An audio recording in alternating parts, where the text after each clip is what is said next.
Welcome to Zone In Sports. I'm your host, D Hep. We're here with E today. How you doing out there, E? I'm doing great. The weather's beautiful, man. Just getting it in with the yard Yes, sir. before Monday rolled around. But I checked out some highlights from the spring game, and uh, it was to be expected. So I All was right. I was pretty impressed with what I saw yesterday. All right. We're going to start this show off before we get into the highlights and before we get into Jackson Cantwell. We're going to start Nico, Nico, Nico. I don't know what's going on with that situation. Well, we know what's going on. I think he got some bad advice, but before we start putting we dive into it, I want to put up a couple of statements. I think this was from his dad. I'm not sure. It says Team Nico or Nick. So, well, I think it is him, but we're going to bring this to the stage here. And it says, and I got a kick out of this because it was from his Twitter. It says, more games being played off the field than on the field. And then it says, bitch, Nakos. Nakos is Pete Nakos from On 3 Sports. If you haven't read a lot of his articles, I personally think they're pretty good. Seemed like he's tapped in. Called and asked me directly. I told him I had no idea on what he's talking about.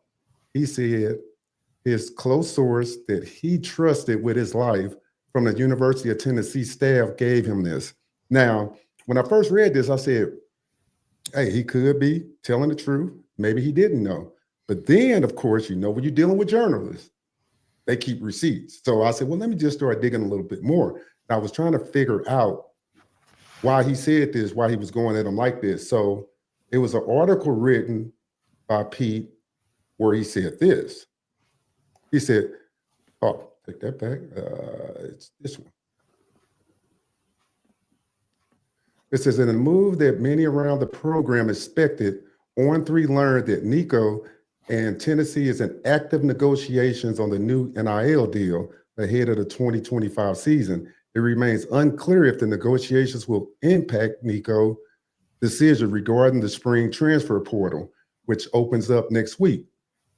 And then it says sources have indicated that Nico is happy at Tennessee and has a strong relationship with head coach Josh Heupel. The Vols are trying to finalize the new contract Saturday. So before you answer this, I have no problem with the negotiations. I just think that's just going to be what it is. My problem with them is you can't sit out practice. You just can't do that. So what's your take on that? I concur on that. You can't. This is not the NFL where you can hold out of camp like pro players do to get a better contract or to get the organization back to the bargaining table. There's some similarities. A lot of people are not happy now. They think the NIL is ruining college football, right? With guys wanting to negotiate for more NIL money. This is going to set a precedent. This is going to open the doors. And Coach Cristobal spoke on this. Right. I'm not sure what's going on at Tennessee. I don't follow Tennessee. I see what everybody else sees. I'm hearing the kid might transfer out. He's looking for a better NIL deal from another school.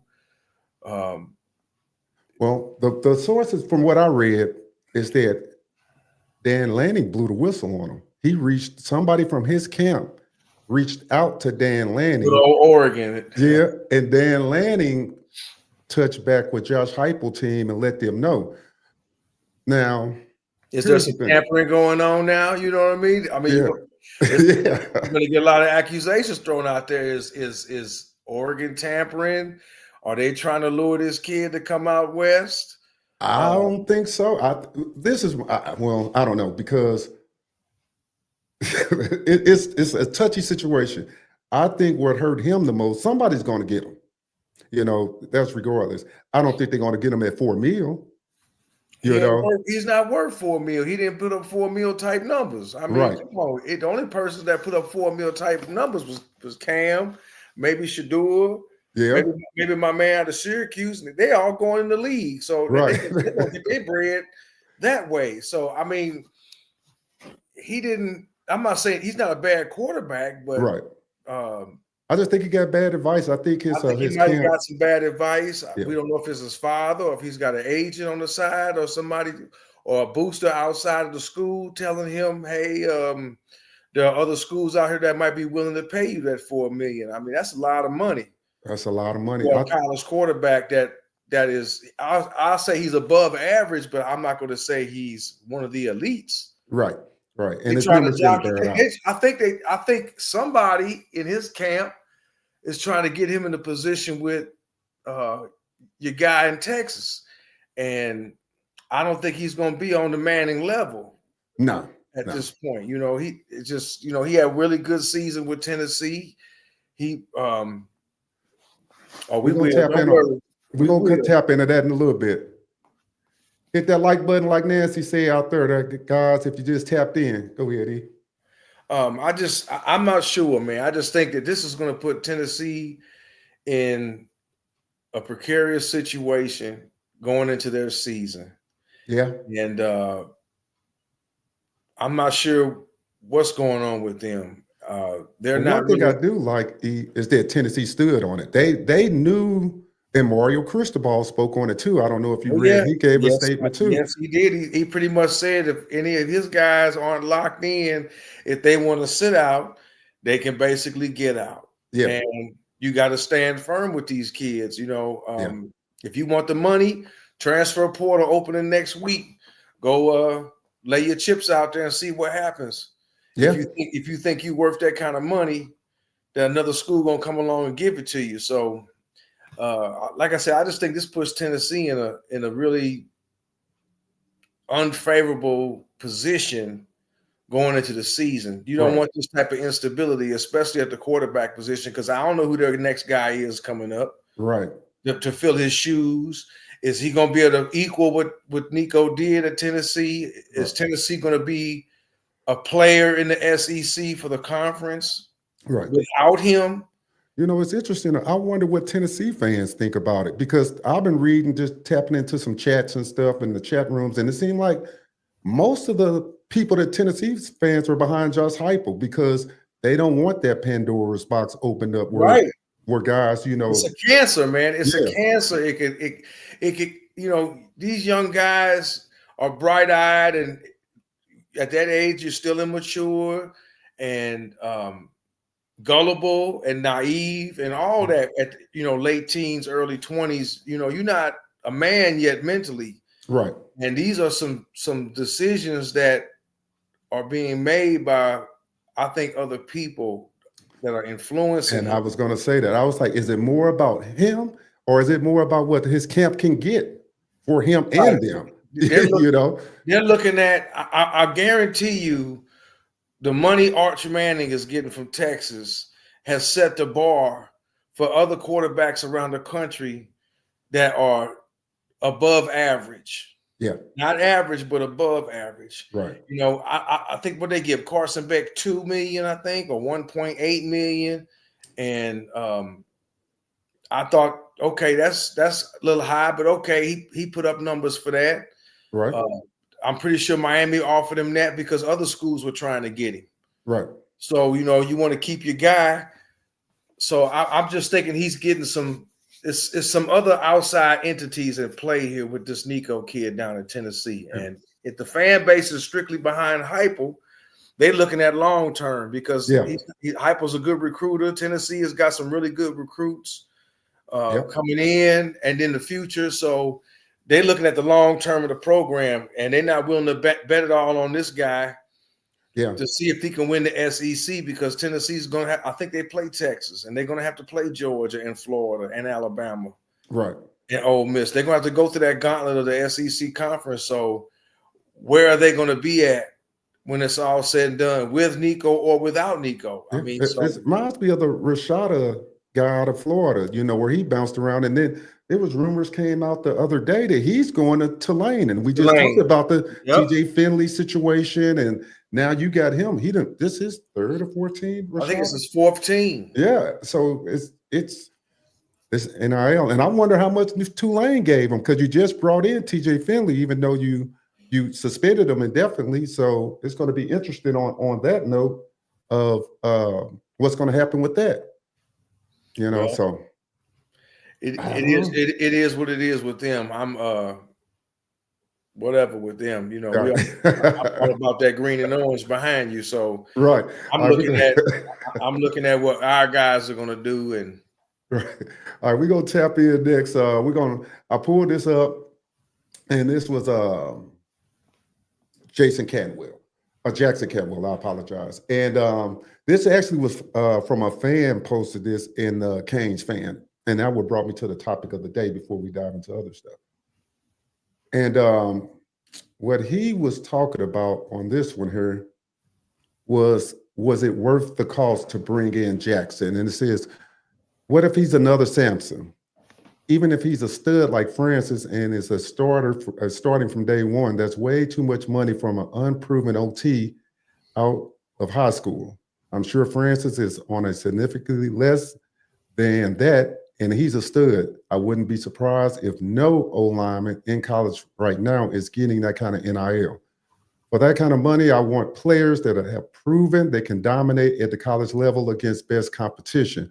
1.5, you can get 2 super stud O linemen out of the portal each year. Just doesn't make sense to me. Well, first, he's factually wrong because it is 2 other linemen that's reportedly coming in that's making a little bit less, but right around 1.3, somewhere up in there. So, I don't I'll know tell your you take on what, that. the reason why Jackson Cantwell is being this kind of money is because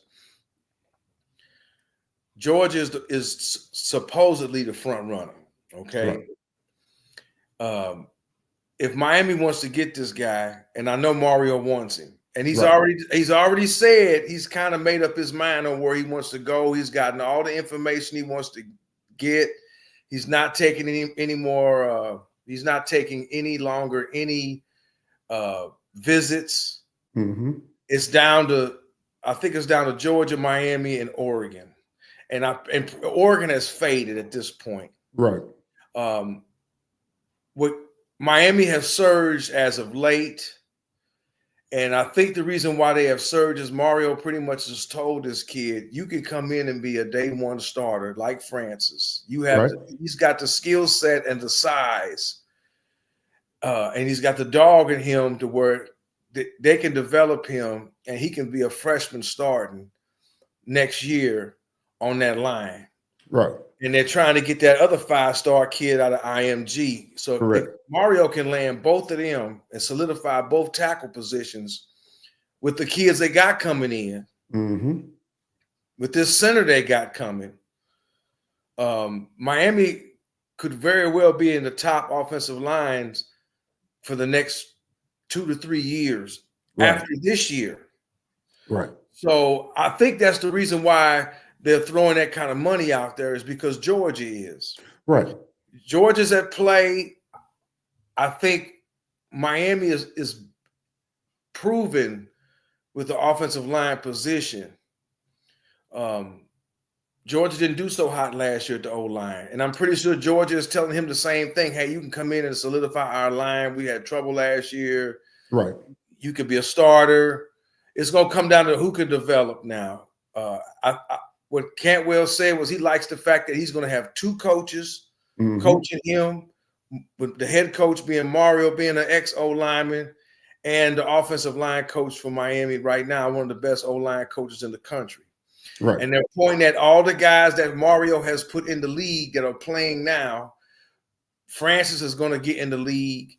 I believe Cooper next to him, he's going to probably be a first-round draft pick if he doesn't get hurt and has another outstanding play at guard next to him. That right side of the line solid. is solid. Yeah. Super solid. So I think what he's missing, the fan himself, is not understanding that this is college football. You've been paying for talent for decades. It's just up front. So you're paying for talent. And sometimes to get the best talent, you're going to have to roll out the carpet for them. I mean, it is what it is. Mario wants this guy. Right. I trust Mario. He know what he's talking about. He wanted Francis. He wanted Okinola. He may not have developed as quickly as Francis did, but he's still a stud, and he's going Right. to be he's going to be out there playing. If he may be starting at left guard this year. Right. So I don't have a problem with it. I understand his point about you can go out and get 2 really bona fide O linemen, but this guy is a 5-star legit. Yeah. Has all the intangibles, all the tools, the size. It's going to come down to the coaching. And Miami, he's a big-time track guy too with the discus And the shot put. And the shot put and the javelin. Yep. That's what give Oregon kind of the edge, because they got like the #1 track in college as far as that is concerned. Mm-hmm. But I don't think this guy is going to be a professional shot put thrower unless he's going to go in the Olympics. His thing is tackle. Right. So you're going up against Georgia, and I think Miami has more to offer than Georgia. I think, like I said, with the players they've had that Mario has put in the league from Alabama to Oregon to Miami, it's like Calipari did with Kentucky with the basketball. Right, yeah. I could come in your living room and promise your parents, look, one and done, your son is going to be in the league. And he put 5 freshmen first rounders in the NBA. So having said that, Mario has the same pedigree. And I think a lot of the players are missing, I mean, cut you out instead. They get so worried about the bust, what they perceive as a bust. And they always point out to one guy that maybe wasn't really a bust, maybe didn't live up to the potential. Samson's not a bust. Not all players are going to develop the same. That's my point. Yeah. So just because he didn't get out there and he wasn't right away freshman playing, because he had to develop some things. Right. Yeah. On the collegiate level. So this kid from Nixon, Missouri is that much better. Yeah. So you need to shoot your shot.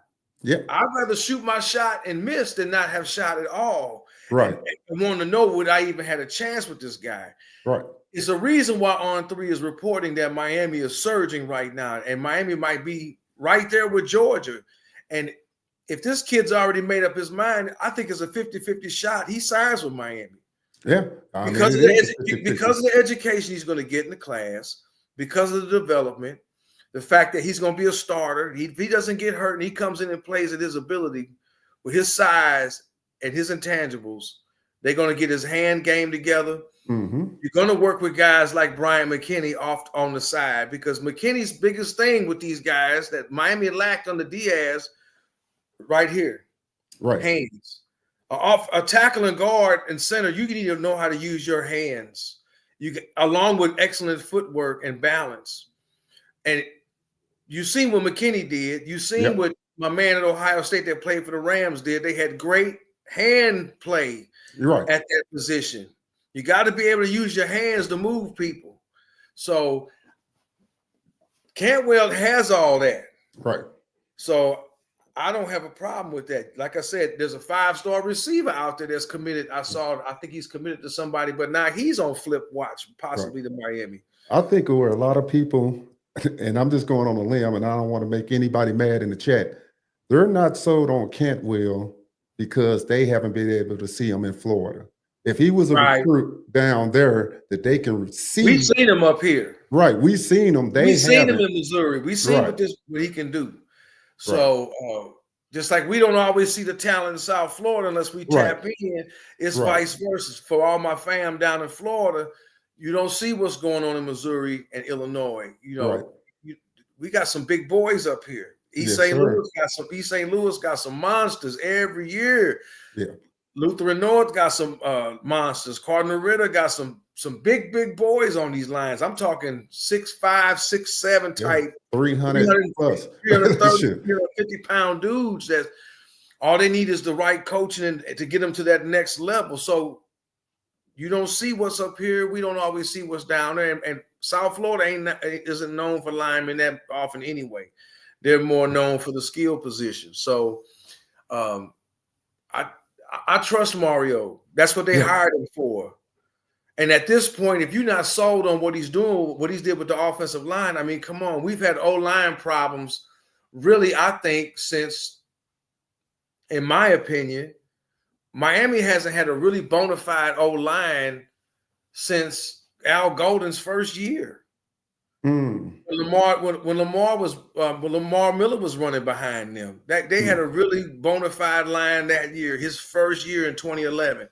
Other than that, I haven't seen Miami with a really strong, large SEC type that can play with the SEC type. Well, last year, but yeah, since last year, the year before was Mario's beginning. He told you, right, I'm going to solidify this offensive line, and he's done that. So I got faith in the man knows what he's doing. He's recruited big-time linemen for Saban. Yep. They won a natty.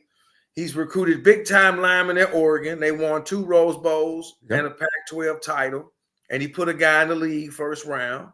So he knows what he's doing. Right. He's an offensive line man. That's his thing. That's what he played. That's his portfolio. Right. To present to a kid like Cantwell or the young man at IMG or any other offensive lineman they're looking at out of Nebraska or Iowa or Ohio or anywhere else, you get these big boys, these big corn-fed boys out of the Midwest. you want guys that can move people, not just some fat boys, but you want some big, strong dudes that's gonna make holes and move people. Right. So your running backs that you got skilled guys out of South Florida so they can eat. Right. Yeah. And if you guys want to tap into the show, dial 636-336-6370. Come call in. Got some questions for us. Let us know about it. Don't be scared. It don't cost you nothing to call in. I look at the spring game yesterday, the highlights. You can go on YouTube and check out some of the highlights. I think they did the same thing this year they did last year. They didn't want to show a lot. Yeah, they didn't want to show a lot. They didn't show a lot last year. It wasn't really much to scream about last year with Cam. I think it's the same thing this year. They didn't show a lot of the basic stuff, especially in the running game. They had trouble against the defense in the red zone inside the 5. I think it took them 3 or 4 tries to get in the end zone. So that let them know what they need to work at come fall practice. When we get in these red zone situations, we want to punch this ball in with the running game. Right. Okay. We don't want to rely on having to throw the ball to get a touchdown. If I'm on a 2-yard line or a 3-yard line with this type of offensive line, I should be able to punch this ball in. Right. So I believe they worked on some things where they could see where they need to make some improvements and adjustments, and that's one of them. Right. That Malachi Tony had a really good spring. Yeah. I seen some clips. He was out there balling, wasn't he? He was out there balling. I think JoJo was kind of hurt, so we really didn't see him too much, if anything. But Tony really showed you that, hey, he could be another Jeff Thomas type, Santana Moss type guy in that slot or out in the flat getting the ball. He's a playmaker, man, and he was catching everything thrown his way. Right. The quarterbacks looked pretty decent. Yeah. I heard there's interest in Emory for the transfer portal. I just read that this morning. It might be. I mean, he didn't have some interest picking up for him. It might be. He may hit the portal. He may not. I mean, we won't know till next week. Yeah. We won't know till next week. I think Luke Nickel did okay. He threw a pick, got sacked. Yesterday, the defense really shined. Yeah. The defense really, I mean, Basaint and that other kid at linebacker, they're going to be your starters. And this defense is different now. These guys, they like playing under Heatherman. His defense is real simple. It's an attack-style defense. Stay within your keys. Stay with your assignment. Mm-hmm. And I think for me, the most important position on the defense outside the secondary is going to be defensive tackle, because if your 2 down tackles can really put pressure on the guards and center, that's going to free up your ends. That's going to free up Bain. Right. Okay, that's going to free up Mesidor. With one-on-ones, it ain't too many guys going to stop these dudes one-on-one. Right. If your interior tackles can really raise hell and command double teams and even get some penetration, that's going to make the quarterback have to make his adjustments, move, run out the pocket, and he might just flow to one of these ends will get him. Right. So I'm really cautiously optimistic, like I said last week, about this team. I really am, man. I really am. You know, they cleared Carson Beck to start throwing the ball Cleared them to start throwing. It is kind of interesting the timing of that because it's like you had a spring game and then they get cleared. So I think they were They're just not trying to tip their. The boy yeah. was probably ready weeks ago. Right. They just didn't want to tip their hand. Let the media talk. Let the media put Miami way at the back. Right. Okay, fine. We're used to that. We've been used to that for 20 years. Right. Miami middle to the back of the pack, you know, as far as where they're going to. We don't care about rankings. Right. All we care about is that first game against Notre Dame and what it's going to look like. Right. Hey, that's for sure. We're going to switch just a quick off the Canes. And I just want to talk about something Tim McShay talked about this draft here that's coming up. And he was actually talking about the line. I mean, the running backs. Said he think it's the best running back class since 2017. And I don't know if I have it up here yet, but some of the backs that's coming out, of course, you know, Ashton Genty, you know, Martinez. But when you start digging in, you was like, man, it is some good backs coming out. You got RJ Harvey out of UCF. You got DJ Giddens, K-State. You know, he a stud. He was running all over the field. You got Omarion Hampton. Not interesting. I didn't see Omarion because I didn't watch a lot of UNC. So Omarion Hampton out of UNC. So I'm not going to go out and say he was because I just didn't watch Notre Dame. I mean, North Carolina. I didn't either. So I'm not going to come on here and be like, yeah, I seen him. He's a stud. I didn't see him. I'm interested to see where Martinez end up. You know. Yep. And then they had a third round type pick. You know. Of course, you have both of your Ohio State backs. You know, they both good. Scatterboo. Tootin out of Virginia Tech. He was good. I did watch him. Jordan James out of Oregon. He a home run hitter. Coach Martinez. Bashard Smith, SMU. He was good. Yeah, ex-Miami guy. He's a beast too. Yeah, this is a loaded running back draft, yeah. And this may change. You know, some things they always talked about. You know, the running back is fading, and I don't think that's the case in the NFL. Yeah, they want to pass happy league, but at the same time, you got to have a solid running game. So, Hey, Zeus say, hey, Hampton is like that, fellas. I said, okay. Hey, I'm just being honest and just being transparent. I just didn't watch a lot of. If I even watched the UNC game this year, I just didn't see. I've seen some highlights. He's legit. He's legit. And then I said, rumor is Beck had been cleared a week ago. Yeah, I thought I see it. Right. Yeah, I think I did see it. But you know, he was tossing the ball around last month. So, like I said, Mario is very tight-lipped. Right. His entire staff is. They're not going to tell you more than what they want you to know, and they're not going to answer questions that haven't been asked. Right. And if they do, he's going to be very calculated with his responses. And I felt like Beck was ready probably more than a week ago. Right. They're not, like I said, they're not going to tip their hand. This spring game, you know, there's scouts there. You know, there's scouts there from other teams. There's NFL scouts there. And they know going in, they're not going to get a lot. They're going to get the bare basics. Yeah. And interesting that you talk about scouts being there. That's why I think I read, and somebody in the chat can correct me, that Emory went and got an agent. So it's kind of letting you kind of know that something's kind of setting up behind the scenes. So it could be. I mean, somebody might have came to him and said, hey, man, you could start here. Yeah. You fit the skill. You might fit the skill set, or you might fit the play schemes of this coordinator at this school where you can be a starter right away. We want to get you now so you can go into the summer and do your players only practices so you can get some reps in with the receivers, and then he go into fall camp or wherever he may go. Right. You know, he might end up, who knows, West Virginia. He might end up with Boston College. He might end up with Maryland. There's no telling. Right. Or he can just get somebody could tell him like, hey, you know, we don't wish nothing bad on Beck, but hey, you know, you only one play away from starting, you know, with a great offensive line, you know. So we don't know what's going to happen with that. And I'm not mad at the kid if he wants to transfer. Oh, no. He's been there, this is third year there. So you know, these kids want to play, and he wants to get his chance to shoot his shot because he may or may not be an NFL type quarterback. And if he's not, in 5 years, we'll forget all about Emory Williams, and he'll be working at whatever his degree is.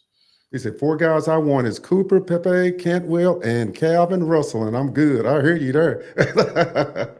Hey, listen, going back to Cantwell, I give Mario a 50-50 shot of getting this kid. Man. You know, you going up against Georgia, and I don't know what Georgia has to offer as far as offensive line play is concerned, coaching wise, development wise. Right. You just can't go off the name Georgia. I can't think of nobody on Georgia's offensive line that went in the league. Now, I think some guys from the year before, Carson Beck's first year, I think a couple of those guys ended up getting drafted, but that's why their line play went down last year. Right. They didn't have the best line play, and it showed with their running game. It showed with Carson Beck having to scramble a lot. He threw more picks a lot because he didn't have the time that he had in 23. Right. So I'm pretty sure Georgia's going to pitch to Cantwell the same thing Miami is. Hey, look, we're going to develop you. You're going to be a day one starter as a freshman. You're going to get your feet wet right away. Now it's going to come down to the coaching. And Cantwell already said he likes the fact that at Miami, he's going to have 2 coaches versus 1. Right. And you got to think the whole Cantwell family, I don't know them personally, but, you know, they both was Olympic athletes. They both understand the system. They're not chasing the bag per se. Everybody want to get as much money, but, you know, I think he got some solid. He's going to get paid anyway. Right. I think he got some solid people in his camp, you know, that's going to. Yeah, he does. So. And however he gets steered one way or the other, I think, you know, it's going to be what's best for him, you know, and I think what give Miami the advantage is the fact that he would have 2 coaches versus 1. I think Miami's track team is probably better than Georgia's. Yeah, I'm not sure. And we already know his education. People forget that. Yeah. His private school education is going to be better than what he gets at a state school at Georgia. Yeah. And the cherry on top is the atmosphere. I mean, Miami, Athens, Georgia. I mean, come on, that's a no-brainer. If I got to South Florida or Athens, Georgia, I'm going to South Florida. You know what I mean? So if you weigh all these intangibles in, then hey, I think Miami might have a very, very good shot of this kid coming there. And if he comes, man, you get the boy out of IMG. Yeah. Oh, the other lineman? Or the other 5-star lineman out of IMG. Yeah. Colo J, I think his name is. Mario working on him too. I mean, he telling him, look, you're looking at a national championship now. Yeah. With you guys are going to be the ones that are going to be protecting Luke Nickel in 2 years, if not next year, and probably in this second year. You guys could very well be national champions your sophomore year in college, going into junior year. So, I mean, the stars are lining up pretty decently for Miami on this. Like I said, Missouri is not really a factor. Michigan and Ohio State aren't factors. Oregon is really fading on this. So I think it's Georgia or Miami. He says Miami whole offensive line is probably going to the NFL after this season. Spots on the O-line would be wide open. Yeah, and I think that's a selling point. I think that's why three of the center, right guard, and right tackle are definitely going. I'm not sure about the left tackle, and if the left guard is Sampson, he's gonna play another year. So he may have to play, you know, unless he break out this year and at the guard spot on the left side, or if he's at tackle on the left side. I'm not sure where they're gonna put him, but I say 3 out of the 5 on that line will get drafted in the NFL next year. And playing early is big for some of these young folks. And it's not just playing early, it's playing early at a big-time institution. So, and that plays a part in it too. You know, if they want to play early, they can play early at Miami. You know, do I want to play early at Miami, or do I want to play early at Western Kentucky or Western Michigan? You know what I mean? It's a difference. It's a difference right there. Right. Yeah.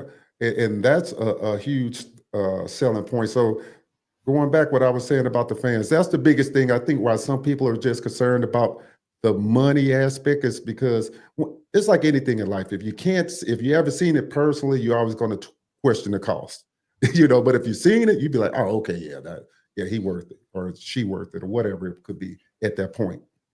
So, all right, we're gonna move on. And next up. Oh, I want to go back and I'm trying to find the article on the actual 2017 draft, but um, haven't been able to find it yet. But in saying that, that draft class, it's hard to compare McShay's argument because you don't know what guy's going to do. It's easy for me to look and say, okay, yeah, you got Davin Cook and all these guys, James Conner and all these guys that was in the 2017 draft. And yeah, okay, yeah, they was worth it. You got to take them on what they were in college at that point in time. And that's what I would say to McShay's point on whether this draft class could be comparable. Because we've all seen DJ Giddens and I watched him about two or But in that 17 class, you had McCaffrey, yeah, Fournette, stud. um,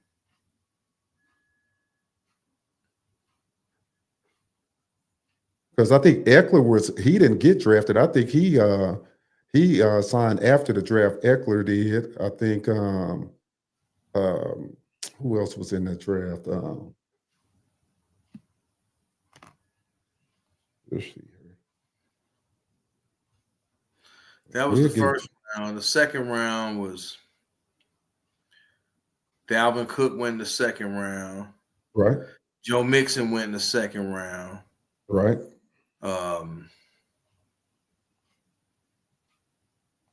And in the third round, you had Kamara. Yeah. He went in the third round of the Saints. Kareem Hunt went in the third round to Kansas City. Deontay Foreman went in the third round. Right. Deontay Foreman to Houston. You had some, James Conner went to Pittsburgh. Right. So yeah, you did have some. You had some dudes in that draft. You had some real. Right. I mean, Perrine went to. He got drafted in the fourth round. Joe Williams out of Utah went to the 49ers in the fourth round. Pumphrey went from San Diego State to the Eagles in the fourth round. Jamal Williams from BYU went in the fourth round. Right. And so the point you're making is we didn't know. Marlon Mack out of South Florida went to the Colts in the fourth round. So now you're getting in the later rounds, but the names I named off, with Fournette, McCaffrey, Mixon, you had some. Yeah, Dalvin Cook, Yeah, Dalvin Cook. So that's why McShay said what he said. Right. There was some big time running backs throughout the whole draft. They got picked up, and hey. Aaron Jones went to the Packers in the fifth round out of UTEP. So right. you had some guys. So this year's class is a decent class. Yeah, I mean, when you look at it, coming out, you got some nice running backs coming out. Yeah. In this NFL, this 25 class. So it's been a minute. I think that's why there was all the what about the running back talk. That gap in there, the early 2020s, late 2010s, and wasn't really nobody out there after, McCaffrey and Cook and Joe Mixon and whatnot, Kareem Hunt. These guys are all doing it big in the NFL now. So right. And running backs are a different style now. And his whole thing, he said with the way that the NFL going and they playing a lot of too deep in the NFL, you need those guys that can run between the tackles and then make a move and hit it, So that's why it's got the way it's got, the old school football, you don't see anybody running I formations. No, you don't see anybody running a single back set or split back sets in the backfield now. So yeah, it's changed. Everything is shotgun. Everything is, scheming in the shotgun position, giving the running back the ball at the last second and letting him go. I've always argued that you had a disadvantage because the defense has a running start at you. By the time the quarterback hands me the ball, the defense is already upfield coming at me. Right. and there's only a lineman or a tight end to stop them from getting at me. Versus if I'm in an I formation or a split back set, I can run some traps, I can run some counters. I got to run and start now. Right. I get to pick a hole, or the hole is being made for me to get to it. And if I get to that next level, linebacker level, then I can, then I can maybe hit a home run. Right. Well, And I it's think gotten with away them from too, that. they run and the little difference is now they run more nickel and dime than they ran 20 years Yep. ago too. So Yeah, these, because everything is pass happy now. yeah. Everything So is pass happy now. Your safeties, you're not going to have a whole lot of safeties come up in the box a lot to stop a run unless you know it's a running play, because right. everybody got to play. You better have some damn good corners that you can leave on that island that can cover, because I can still play action you out of a shotgun and catch a receiver one-on-one out there with a cornerback that might have got a step and get Right. you over the top. Now, what So I want to go back and what Mario actually said, so we're not going to do that here at Miami. So we were talking about, guys, if you didn't know, we were talking about what happened earlier with Nico in Tennessee. And it was just interesting to see, and it made me think while we were just talking here about uh, the way college football is going. And we knew it's going to come to a point to where somebody's going to have to draw a line in the sand and say, if you pay this guy and he gets to sit out, basically it's kind of like the NFL guy saying, I'm not going to play unless you pay me, and I don't know if college football, well, we know they're not ready for it, but they're going to have to get some regulation, because this is just testing it right now. Testing it. Now, coaches got the upper hand right now because there's only so many schools that's going to pay you the kind of money you want. You was already making what, 2.1, 2.3. Somebody can double check that for me at Tennessee, but it was around 2 mil. And I didn't even know he was getting paid in high school, getting, money. So they said he can potentially have made up to 10, 11 mil. So at some point, they're going to have to get some regulation. The NCAA seems not to have any backbone in the situation, so we don't know. It's like a school by school that's basis. another thing, man. That's the NCAA. They've lost a lot of teeth and mojo. I think a lot of it had to do with the whole situation with Al Golden, and when they was going after Miami and they had to backtrack. You remember that? And then they had to backtrack, and they lost a lot of everything in all of this. You don't hear much out of the NCAA. You hear more out of the conferences now. Yeah. It's like the conference is taking the lead. Things now. The NCAA has kind of fell back to me, and as a governing body over the entire football as a sport. Yeah. And these conferences and this committee and the cable sports network have pretty much taken over this. Like, hey, it's too much money on the table now. Before that, the NCAA was really policing hard to see if there were rule infractions and violations and whatnot. Mm-hmm. And I'm not saying they still aren't doing that. Right. It's just you don't see them up front and center like you used to. Right. It's more the conferences now. You got the Big 12, Big 10, SEC, ACC. They the ones that's kind of dictating things right now with each conference's commissioner, right, and with the whole playoff committee, and then, as I said, with the cable sports network being involved, because there's a lot of money on the table now. That's Vegas is in this thing really big now. That's another whole separate thing when they open up sports betting. Vegas, the odds, and they know stuff before we do. So I just think the NCAA, with all that going on, they're there, but they're not there. Right. And even when I think I listened to Ryan Clark or somebody give his opinion on the Nico situation, and he was in a way trying to blame the NCAA, but I can't blame the NCAA for his camp's decision giving him bad advice. And that's the thing when you start dealing with some of these kids and when they coming up, we ain't even talking about the recruiting. He's at the university.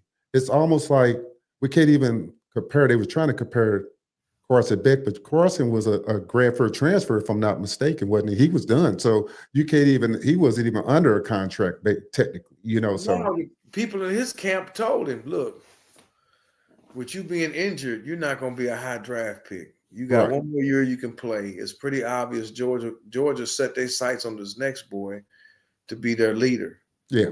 And Georgia did to him what Ohio State did to the young man that went to Syracuse. McCord. Yeah. Okay. Ohio State, Ryan Day and them, they put the blame off on this kid when they lost to Michigan. They pretty much put it on him. So he's like, all right, I'm out. I'm not going to stay at a school that's not going to be behind me. I'm a young man. I'm the player. Right. And the coach made boneheaded decisions. Right. The staff made boneheaded decisions. Right. So he goes to Syracuse and puts up dynamite numbers, and he's going to probably be a first-round draft pick. It's the same with Beck. Beck's people were smart enough to know, hey, look, Georgia don't want you. They're blaming you for an unsuccessful 2024 campaign. Right. Knowing that the offensive line was not up to par for Kirby Smart. Mm-hmm. The wide receivers were not up to par, led the country in drops. Right.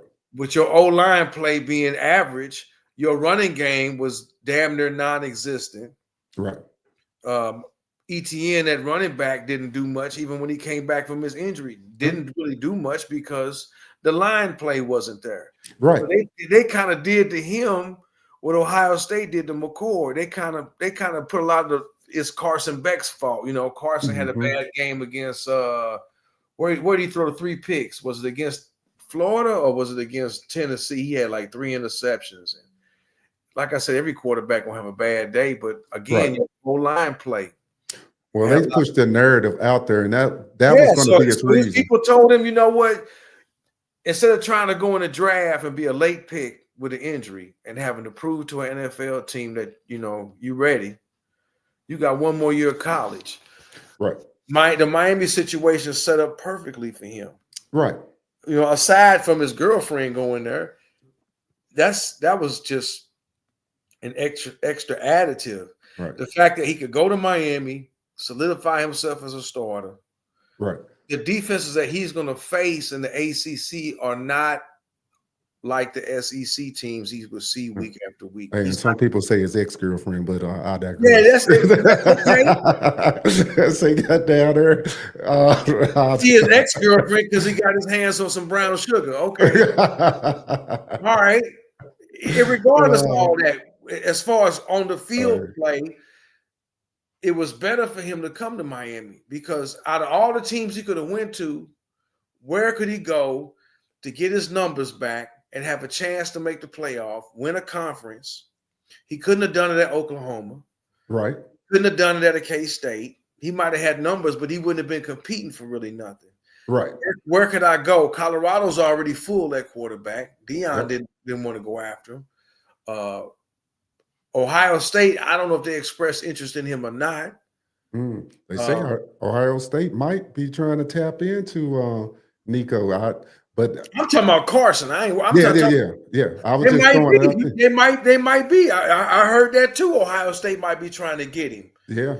So I mean, I don't put nothing past the fuck eyes. I don't at all. They went and got Will Howard and won a natty. I thought Will Howard was nice at K-State. Yeah.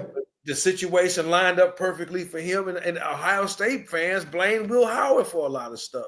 And shoot, it lined up good for K-State because K-State, that little young boy he good. So I think everything lined up right for Carson Beck coming to Miami. It all lined up and let you heal. You're gonna be the starter. We're going to have lots of weapons around you. You're going to have one of the best offensive lines in the country, just like with Cam Ward. Yeah. I'm here. You won't have to run for your life. You'll have time to throw, make your reads. Right. You got to do it. You'll have a 3 or 4-headed monster in the backfield behind you to give the ball to. Mm-hmm. I think these receivers are showing that, hey, they're very capable. Right. I don't see a drop-off in the receiver room. I really don't. With the kids from Liberty and with Malachi and JoJo, I think Miami gonna be just fine at wide receiver. Like I said, I'm cautiously optimistic that this year the Hurricanes are gonna surprise some people. If people think they're gonna take a dip, I don't think they're gonna take a dip. I think they're gonna, if anything, take a step forward. Right. Beck has a lot. Beck has a lot to prove. He has a lot to prove. I think he wants to get the numbers back like he had in 23 when he had McConkey and my man Bowers. Bowers at tight end. Elijah Lofton is that dude. They're talking big on him too. He is going to be that guy. Right. Not just at tight end, but at other positions too. He's going to be he's going to be like your man from Penn State. I think he's going to be like Brashard Smith, kind of. Except he could be a tight end, but Brashard could have played receiver. He did play some receiver, and he played some backfield. His mainstay was running back for SMU, but you could split him out wide, and he could be a receiver. He could be a slot. Mm-hmm. You know, he could catch out the backfield. Elijah Lofton gonna be that kind of guy. Right. He remind me of Najee. He really remind me of Najee. Okay. He remind me a lot of Najee. So I'm like, Carson Beck got a lot going for him right now. So I just think we all just need to sit back, let Mario do his thing, let this coaching staff gel, and let this defense do what it's going to do, because this Heatherman guy came in with a real simple defense. Yeah. Just attack. Yeah, play hard, play fast. Play hard, fast, and attack. Sideline to sideline. Stay in your gaps on the line and get upfield. Yeah. All this extra shit that Lance Guidry did, all those stunts they ran, and the defensive end run a stunt, and then they freaking run a play right over there, and ain't nobody there. And all that's over with now. Right. Now, and the guys was there was having a hard time tackling, and right. All that's over now. Get upfield and put a hat on a hat. Yeah. Just like we learned it. Put a hat on a hat. Yeah. That's all there is to it, you know, and the guys really like this. And I think with this year, I'll piggyback with what a guy said. The defense now realizes that a lot of it is on them as players. Yeah. It's not on the coaches. It's not on the scheme. It's on them as players. For the guys that are coming back, like a Basaint, right? My man at the other linebacker that's going to probably be starting. These guys realize, hey, it's on us now. Yeah, take some pride. Take some pride. It's on us to get out here and make plays. Right. We got a real simple defense now. All this fancy dressing up and stunts and all this. Hat on a hat, man. Hat on a hat. That's basically what it is. He says, that is true. Yeah. Jesus Christ. My man number 9 was my man from Tennessee. He did that a lot, drop back in coverage. I'm like, what the fuck? Why is this dude is a sack monster? He's supposed to put pressure on the end. And a lot of times he wasn't containing on his end because of the scheme. Right. I'm like, that's why Miami was getting killed in the flats. The cornerback gone. That's why I was screaming, you got to play a little zone, because if you're going to have your defensive end playing a stunt up the middle or dropping back into coverage, cover who? Right. Shit, the running back's going to make a little twist move, a little juke like you did on the PlayStation with the R1 or L1 button. The defensive end going to be looking crazy. Man. Just stay in your lanes, get upfield and attack. Yeah, it was rough last year. That's why I was so happy that they did change defensive philosophy and bring in somebody that was like, okay, yeah. It's very simple for them now. Yeah. It's very simple for them now. You know, and you want somebody to be the best, you got to simplify it. You know, you got to master the basics first before you start getting with all these exotic blitzes and all that. Yeah. If you want to run some blitzes, now see, there were times in the past, I like a cornerback blitz when you disguise it. Right. I like a safety blitz or a linebacker. They blitzed a lot of linebacker last year, and they didn't get to the quarterback. Right, yeah. So that's why I said I think this year, with your 4-down linemen, keep it simple. Stay in your gaps. Get upfield. Attack. If the 2 D tackles do what they're supposed to do and command double teams, and they can get upfield and raise some hell in that middle on those 2 guards and center, right. Maybe have one of those tackles have to help. Bane gonna be one-on-one with somebody. It ain't a tight end in the country that can block Bane. Most tackles can block him. Right. Mesidor is out there now. Yep. People sleeping on him. It ain't a tight end in the country that can block him. Right. So hey, like I said, I think people are gonna be surprised. Very happily surprised. You know, I don't too much worry about the rest of the country out there. It's our fan base, and I think a lot of them, like you say, we got about 15 to 20% in our fan base. They just they must be drinking from LeBron's titty or something, because they got baby shit about them too, man. I'm just, it need to stop every time. I almost put up a slide today, but I said I'm gonna hold it off. But I was gonna ask you. We'll hold off the basketball because Laker fans happy. They whooped up on Houston the other Friday night and all that. I'm like, man, okay, the Lakers too small. They don't want to see Golden State. Look, the Lakers want to see Memphis in the first round. Yeah, that'll they don't want to see Golden State.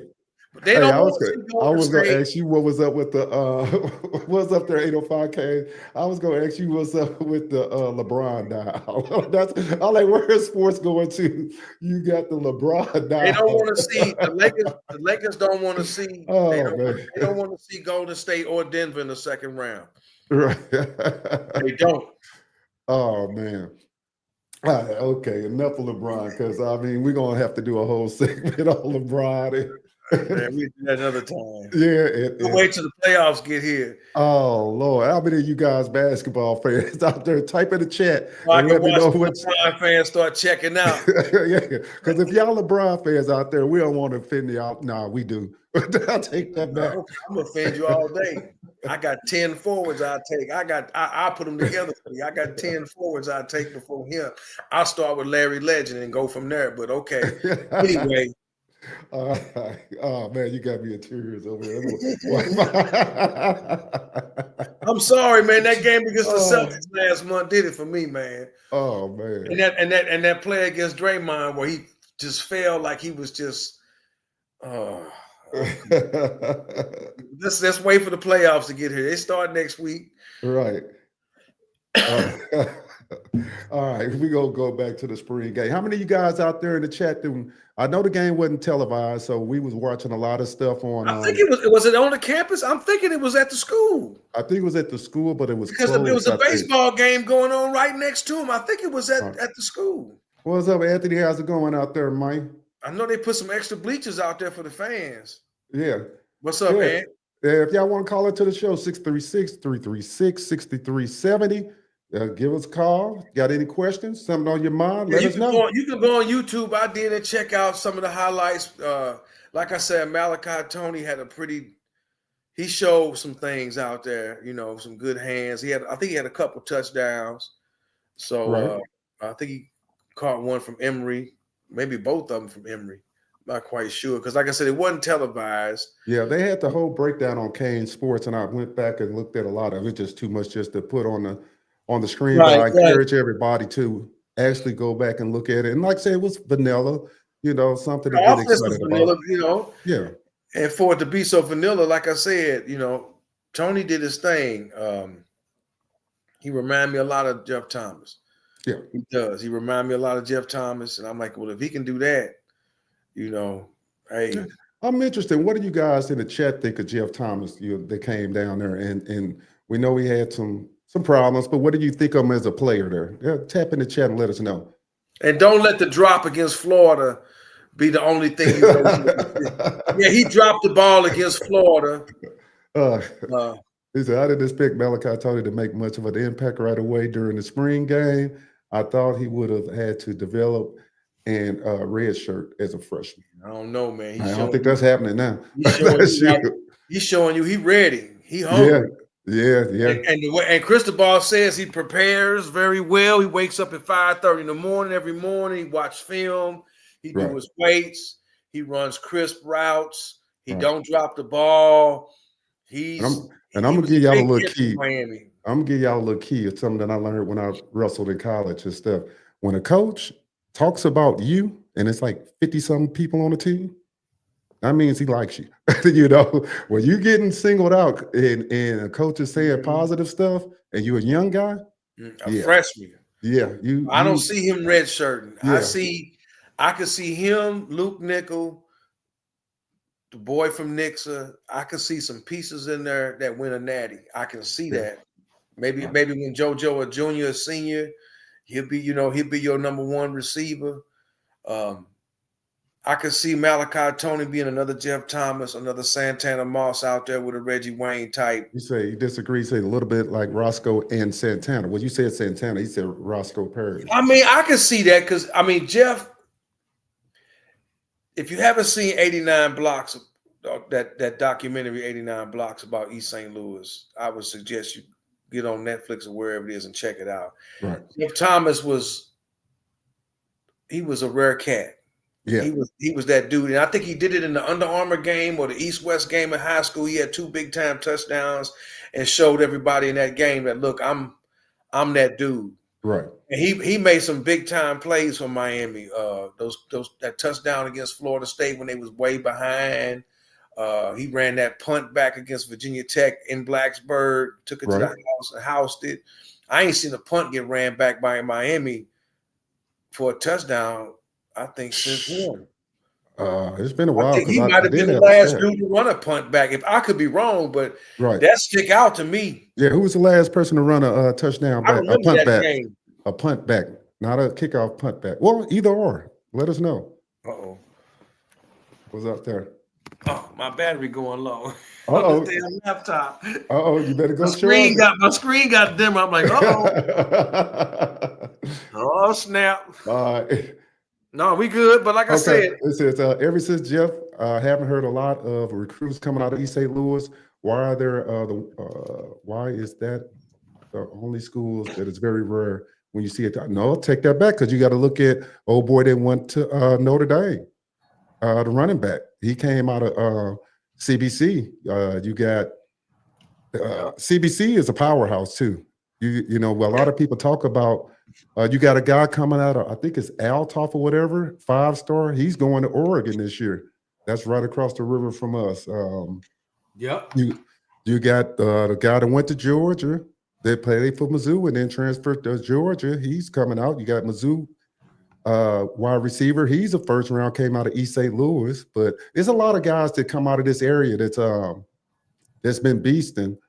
Whether it's the Kansas City, Missouri area, Kansas City area, Illinois area, you know, we're not really tapped. I'm not going to say we're not tapped in with the Chicago market. We're just a little bit ways from the Chicago market to be tapped in. But a lot of talent out the Missouri area goes to Ohio State, our top talent. Ohio State, maybe they just started going to the SEC when Mizzou went to the SEC. So really, Ohio State was getting a lot of our talent back in those days. You go, Eddie.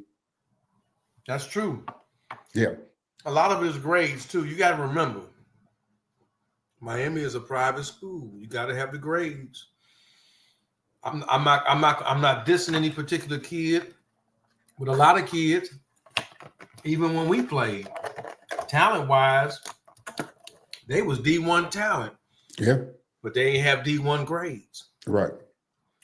So if you don't have what it takes in the classroom, the coach ain't gonna try to get you. Now back in the day, they might, with tutoring, and we'll get you some basket weaving classes and shit like that, so you can be on the team. But you say basket weaving. Miami ain't like that. Miami a private school. I'm not saying it was like that in the past, but when you get a lot of kids that come from high schools that aren't academically known, but they're known for sports. Right. We've played with guys at our school like that. Yeah.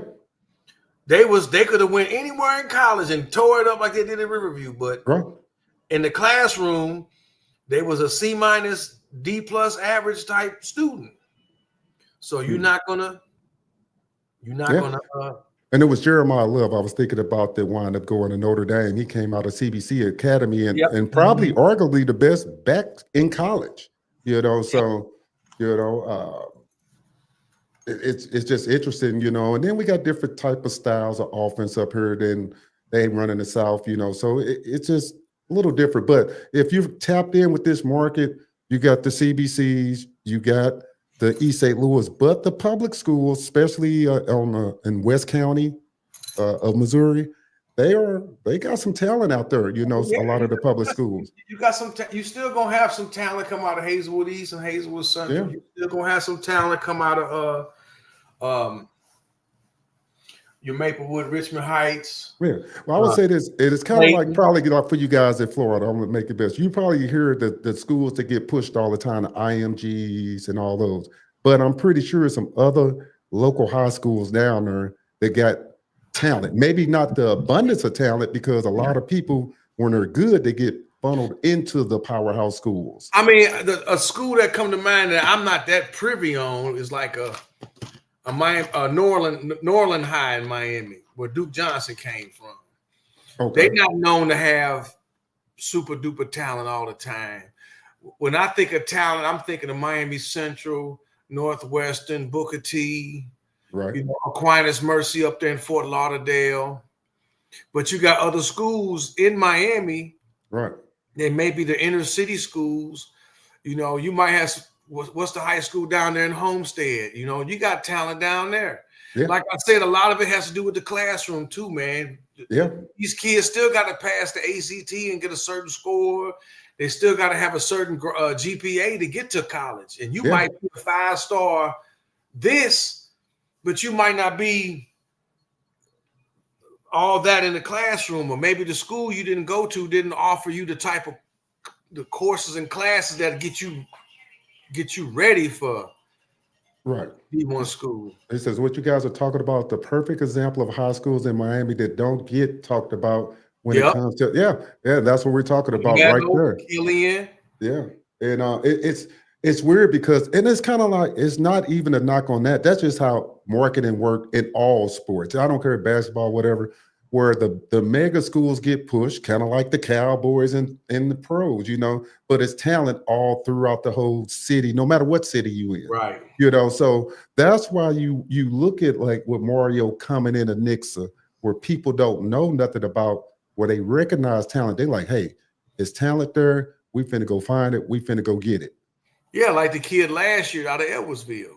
Yeah. His daddy and brother were Iowa legacy guys. They were really on him. He was a 5-star defensive tackle. Yeah, Homestead is another one. Yeah. Homestead's another one. So, just like down there, you got schools that you don't hear much about because of your Booker T's, your Northwestern, your Miami Centrals that's always on Friday Night Lights, or they always got them on YouTube all the time when they play. Your Fort Lauderdales, Miami Central get to play teams out of town. Northwestern may play a team that the Bishop Gorman from Vegas was, just like with East St. Louis up here now. East St. Louis starting to play big time teams in Georgia, Ohio. They went out to California to play that big time Catholic school out there in Cali. Yeah.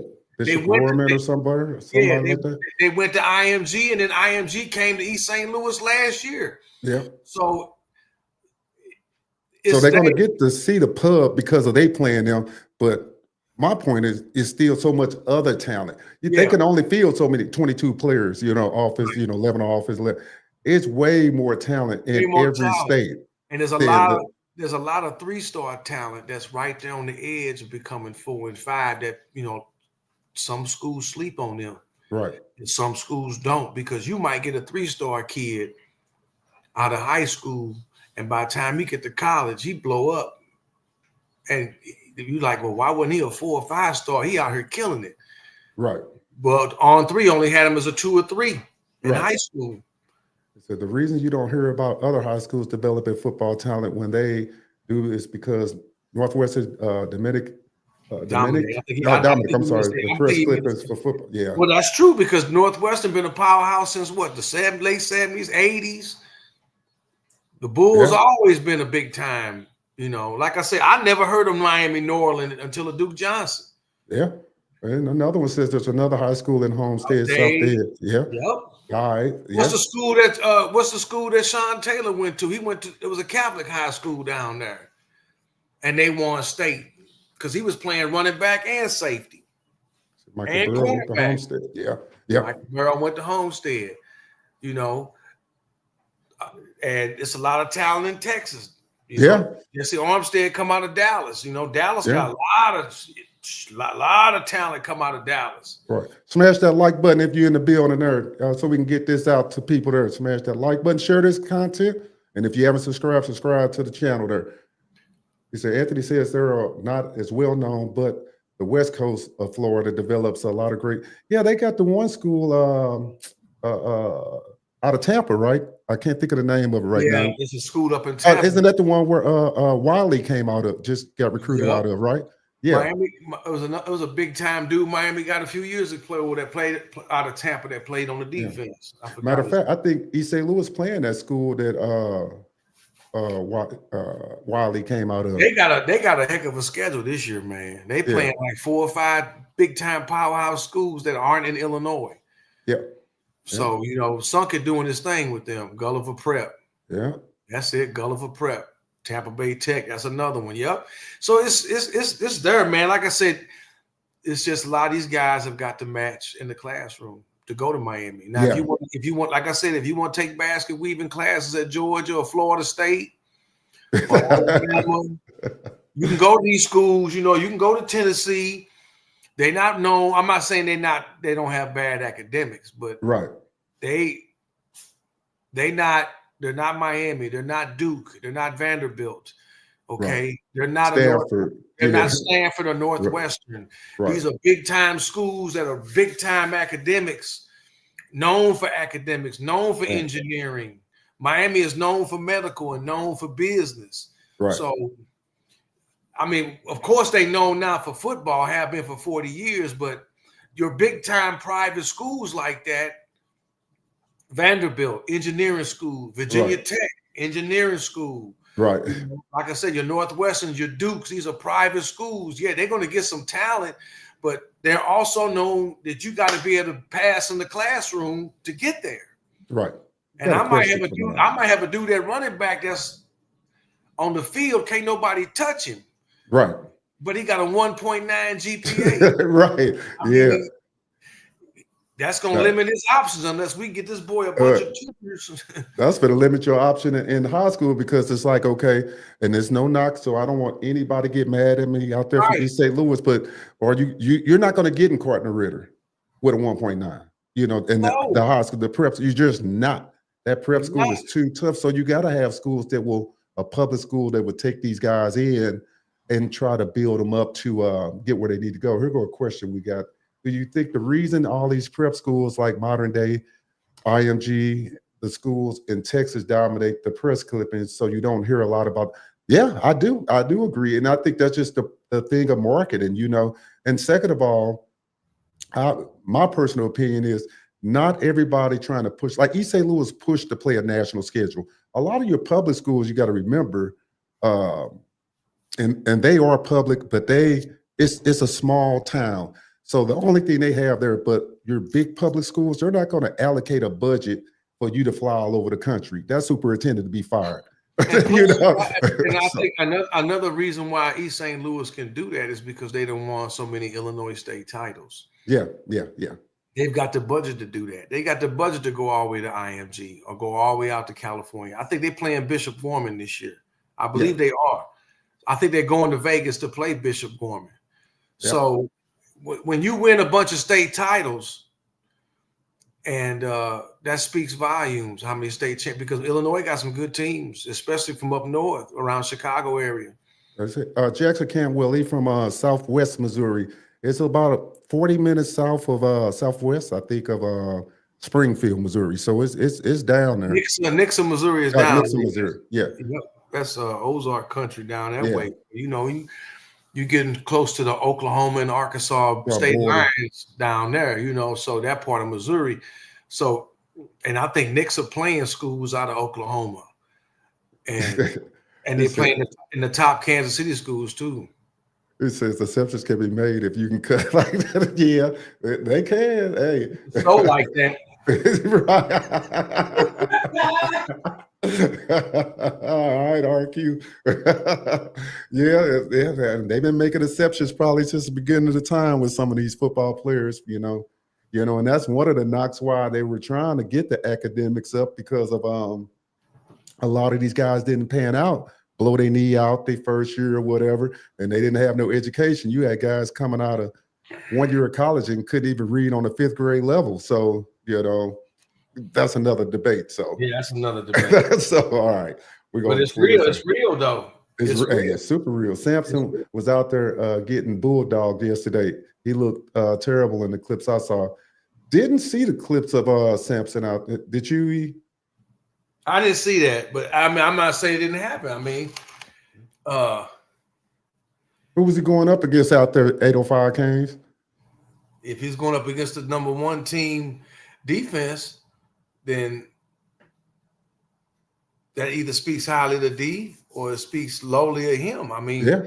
I'm not saying the boy ain't. He played last year. He got some click out there. Yeah. It says people are already giving up on Samson, saying we shouldn't have gotten him because of the competition he faced. And then that's the thing that I'm trying to say, where they trying to piggyback off of that on to Cantwell.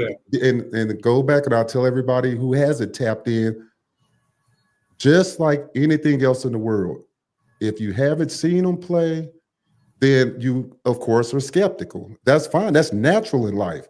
So if you've seen him every day play in Florida, you wouldn't have no doubt that he's worth the 1.5. I'm talking about Jackson Cantwell. But if you haven't, then you will be skeptical. So nobody's knocking that, and he could pan out and he might not. It's a lot of 5 stars don't pan out, and he wouldn't be the first, in my opinion. So I think he will, but I think Samson gonna pan out too. Like I said, everybody the same. Everybody's not the same. There's a reason why he didn't start right away as a freshman, because he wasn't on the same level as Francis. Yeah. It could be with the high school talent that he was up against. Yeah. And now he's, like I said, all these 5 stars, you a 5-star, they've been pumping you up all your senior year. You the man, you the man, you the man. Then you decide to go to Ohio State or Alabama or Georgia, and you walk in the room and look next to you on the bench, and it's 4 or 5 other 5 stars just like you at your position, and they was told the same shit you was told. You the man in your time. Now I got to come in this room and compete against these dudes. Right. Now we really gonna see who the 5-star is. Right. Samson got in a room full of dudes that was already studs. Yeah.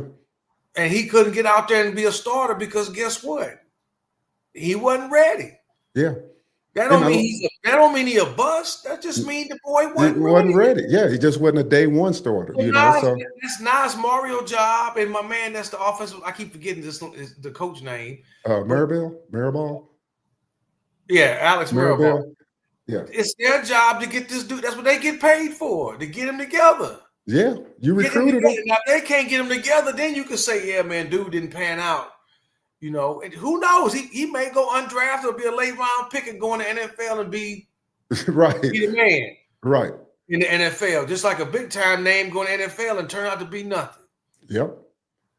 Yeah. So don't compare what's with Cantwell with what's going on with Samson. They're 2 different kids. Either you trust Mario and Maribel to get this line where it's supposed to be, which they've already done. What the hell else you want? Right. You want the Manny Diaz line back? You want the line Mark Rick had back? Line that got Brad Kaya fucking tooth knocked out against Florida State when they knocked his motor out. You seen it clear as day when he got hit. Dude hit him right here with the helmet, and you see something white come fly out his mouth. Right. Hey, I'm gonna say hell no. RQ now, man. Should we replace Emory with Nico? Well, first of all, you ain't finna play 2 people $4 million, so or $3 million or whatever he wants. And Mario, I don't think will. Nico ain't sitting. Why would Nico sit behind? Why would Nico sit behind Beck? Right. He already proved himself at Tennessee. I'm a starter. I'm not gonna go to Miami and sit behind Carson Beck. Hell no. I'm gonna go somewhere where I can start.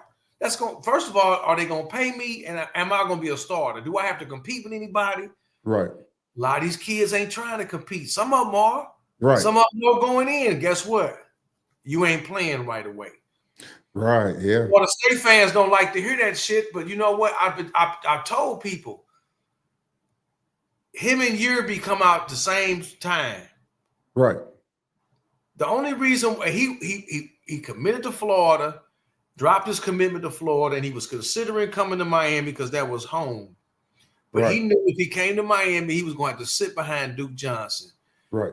Oh boy, come down. That's a possibility. Yeah. Right.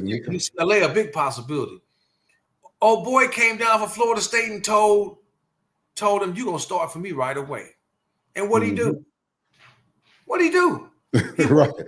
He went to Florida State and started. Yeah. Why am I gonna sit behind Duke Johnson? Right. These kids don't want to compete anymore. These are not. This ain't the late 90s. And that's what's going to be the interesting thing about the Rashada and TJ Finley. Because what if TJ Finley come back off the suspension? Now Rashada to transfer 4 years. That's going to be a whole interesting thing there. We got. I said this on another stream. The good thing for Jackson is the area in Missouri that he's playing in the conference for high school football. It's allowing him from Texas and Louisiana to come in. He's actually getting out of that Southwest Oklahoma. He has been down to Texas. They have done some traveling from what I've heard. Let me put this out there. There ain't no punk schools in Kansas City. No. Okay. I'm going to tell you right now. There was a school out of Kansas City that used to be in the state championship every year. Yeah. I'm talking about Kansas City. Blue Spring? Oh, yeah, Rockhurst and Blue Springs. Yeah, Rockhurst has some schools coming up. Yeah, especially in the 80s. Then you got the Blue Spring schools. Yeah. So, no, there ain't no chumps, just like there ain't none in St. Louis. There ain't no chump schools in the Kansas City area. Right. Joplin. No, so he played against some dogs, yeah. He played against some dogs. It ain't like he was just the only big boy in on his whole schedule. He just dominated it and made everybody look like boo-boo. No, he played against some top defenses as far as in southwestern and western Missouri. So, like I said, if you don't trust Mario by now, you ain't gonna never trust him. Yeah, right. Yeah. I have to say, they say they thinking Nico going to Washington. You could go there too, or Washington State. Yeah. Yeah, it's going to be interesting to see where he falls. Yeah, it's going to be very interesting to see where he ends up falling because he's going to go somewhere. He got to go somewhere, but it's not interesting where he's going to go. It's like, is you going to get the money you thought you was going to get? And is the situation better for you? Because it all boils down to it being better. You can get the money and then you could be on a losing team, or you don't get the exposure, or you don't get drafted as high. You know, the offense, you know, you're running with another OC now. So, you know, different receivers that you're not. I mean, so it's a lot of things that can go wrong for Nico and making this move, or Josh Heupel pushing him out, whichever side you want to be on that one. It says, why does Missouri get overlooked when it comes to having good football talent? Is it because of Texas, Florida, and California dominating? I'm not going to say they get overlooked because Missouri don't get overlooked. It's because if you go to the Big Ten, they got plenty of talent out of Missouri. I mean, the Big Ten and Big 12. Big 12, yeah. Like I said, we don't hear a lot about. Well, we hear more about South Florida because Florida is known for having the best high school talent in the country. Now, the people in Texas and Ohio and California are going to argue that now they've caught up with Florida. You're not going to hear about Missouri down there. Right. You're just not. You're not going to hear about New York down there. You're not going to hear about Michigan down there because you guys got so much of everything. The only time you're going to hear about out of state and South Florida is when it comes to the linemen. Yep. Hey, matter of fact, you can go in the chat room, and when Miami offensive line was horrible, they need to go to the Midwest and get some of them corn-fed people. They need to go. That's all they was hollering. They all need to come up north to get these people. And get some of these big. I don't mean to sound one way. Come get some of these big corn-fed white boys out of Iowa and Nebraska and Missouri and Kansas. These big dudes grew up on the farm and they 6'6", 350 pounds, and they've been lifting bales of hay when they're not playing ball with their daddies and granddaddies. Just a little disclaimer. Hey, they got John Deere's. They ain't lifting hay no more. I'm still doing shit by hand. They out there putting in work. Right. They out there putting in work. So these and they eating that food. These dudes they big out there. Yeah. They say ain't all that fast food around there. They stay out in the No, country. they out They there in out the there. country. They big and they learned it. Tom Osborne, all the years with Nebraska. What did he have? Right. What he had? What did Tommy Frazier have in front of him? Lawrence Phillips and them. Yes. Yes, Come line. on, man. It says, Jeff Thomas played in Missouri. He was from tough. Yeah. He out of played Missouri. at East St. Louis. So Yeah. East St. Louis played the best schools, the best schools out of Chicago. Their conference. A lot of the schools in the conference aren't that tough, except for Belleville and Edwardsville. But Yeah. Eastside always played schools from up in Springfield, up near Chicago, Yeah, go to the Chicago area. Yeah. There's all kind of big time football and basketball programs up there. So Yeah. Big the time. Midwest is loaded with talent. I don't know. It seems is like Florida, Georgia, Louisiana struggle to develop an elite offensive line. You see it more coming out of the Southwest, Midwest, and Northeast. That's true. It's true. I think Georgia coming along though. Your South Carolinas, Georgias, these southern states, they got some big boys too now. And this is my theory on that. It's kind of like how Florida, South Florida, y'all produce elite athletes. It's kind of like, what do you want to be? If that's what you channeling, that you get, that you pushing, you're going to have a lot of guys going out and Pop Warner want to play skill positions. Up here, it's cold weather. We kind of got that gritty type of mentality up here. So it's nothing for guys to say, hey, nah, and Pop Warner, hey, you got to go be a lineman. Okay. You got to go be a lineman. And that kid, he okay with that. He's okay with saying, I'm going to go out and be an offensive lineman in Pop Warner, where sometimes everybody, when you're not in the Missouri, everybody wants to be a quarterback. Everybody wants to be a running back or whatever like that. So a lot of it's mentality up this way. And when you get up here in the Midwest and the upper Midwest and some of these cold weather things, it's just a whole different mentality where they okay with that. And they nasty. I'm telling you, some of these linemen come out of these areas. You go to some of these football games, super nasty. And ooh. All right, next question. Say, whenever I get too cocky as a Canes fan, I have a poster of the Nebraska offensive line to remind me to, yeah. All right, he says, whenever I get too cocky as a Canes fan, I have a poster of those Nebraska offensive linemen from 1994 to remind me to be humble. Boy, that was a huge offensive line. And, they were pushing that speed kills. That was the whole mantra back then, speed kills, and everybody got to have speed. But, we're taught listen, they rope-a-doped Miami in that game. Miami was winning to the fourth quarter. And then Warren Sapp and them was over there sucking wind like a mug. Yeah. Boy, they were so tired. And that O-line, that's what Miami did at Virginia Tech. When they had Lamar Miller, they lost that game because of the defense, but they had Virginia Tech on the ropes. Yeah. Miami O-line was just marching down the field, and Lamar Miller was just breaking off beautiful runs all over the place because Miami O-line they was out of gas. Yeah. And that's what Nebraska did the same thing to Miami in '94. They was out of gas. Yeah. When you got some big boys pounded on you, you couldn't put up enough points. Yeah.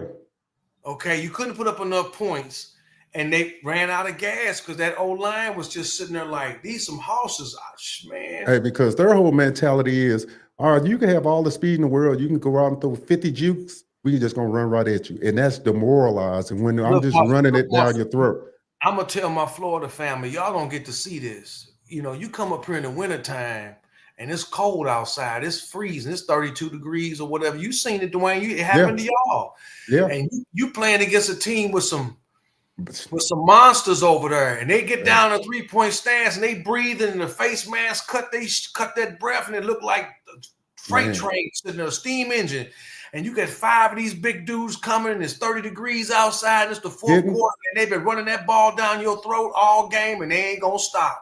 Yeah, and getting hit in the cold don't feel well. I can tell you that right now. So it's that mentality, That's why a lot of Southern schools don't want to go up north, because they know.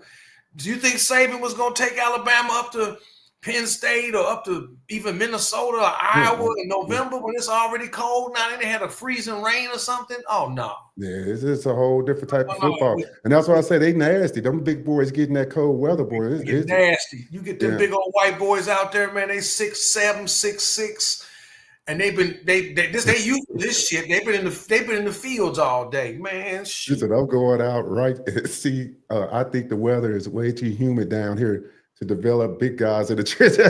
Oh no, it's a benefit of playing in the hot. I mean, because you get the opposite is you get them cold weather schools coming down there. Yeah, he get on their ass. Shoot, they huffing and puffing and panting in the second quarter because it's so damn hot. They need a fan, some water.